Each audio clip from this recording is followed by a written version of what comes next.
Kublai pi baro kini hilong ki kubor bam tagasngi. Umentri rangba ke jila Meghalaya Conrad ke Sangma ulak franchise halor ka kam reservation policy bat roster ka belami jingya grand paidbah hadin ke jingkli jong ka Voice of the People Party VPP. Kenthop yu nong yalam uba aden mele besayau man. Conrad ke Sangma ulo ong ba ka jingyo jingya dei ba kani ka kaipon kamlong satia ka basung nama kani ka kaipot ka bahe shibun ba. Kabadan hadu ars patali ki file bar gajing ya penbet paidbah ka kot kasla kalapoi hadu 1,000 lani 1,000 sla. Long bakamla ban syupen tani gajing kot ne jingya penbet bakat du jong ka kaipon henry don kam ban puli benya yaman la ka benta. Man la ka lan ban man la ka sla. Nama la da shus ngau bakla ya gajing ya tu ne gajing ya penbet jong ka nu ka lan kala ban wanra ya gajing ya ngau bakla paidbah. Umentri rangba ula pentip ru ba gajing Bat gajing he jong ka kaipot ka long hadu kata-kata hadu bo omla banra haling sun. Raidon kam ban pha da ka kali ka bakerpang banwanra yaka shashilo. Ulo ongru ba chief secretary bat ki officer rangba kila ha ban chong perkhat bat puli ka kaipot manla kasla ka balong shisha ka kam ka bakraw bat ka ba shimpor.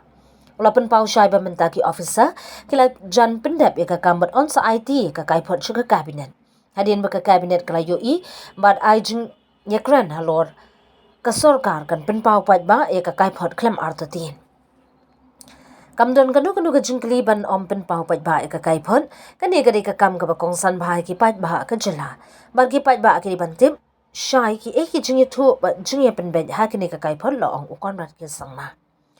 Umentri rangba lo ong ru ba namar ka jingye teng Bat jingya sensitive jungka kam omla ban shu no watang ka wi ka slane ka wi ka kentin bat dei na kata ka daw baka jing puli benya kala shimpor khendiat loi ula penti kana baka kam kala jan pendap bat paidbah kan sayu isyan ya ki kaipon.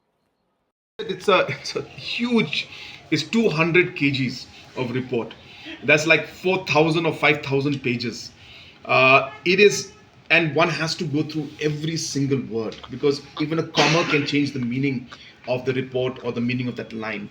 So therefore it would be wrong for us simply just to say we'll read the conclusion and that's it. It's not like that. It's not so simple. It's huge. As I said, it's a bulk.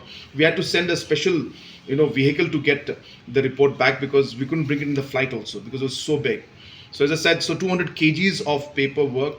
The chief secretary and the other officials had to go through every line, every page, and it was a very, very big task.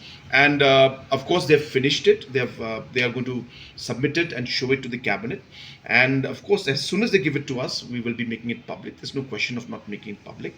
This is a matter of great importance to the people, and the people should know what's there in the report, and we will be definitely sharing it. But as I said, you have to be realistic about the fact that that being a sensitive matter, the officials cannot just simply ignore even a single page or even a single word. They had to go through every single bit of it, and that's why it took some time. But they're ready now, so I think very soon we should be making it public. Thank you.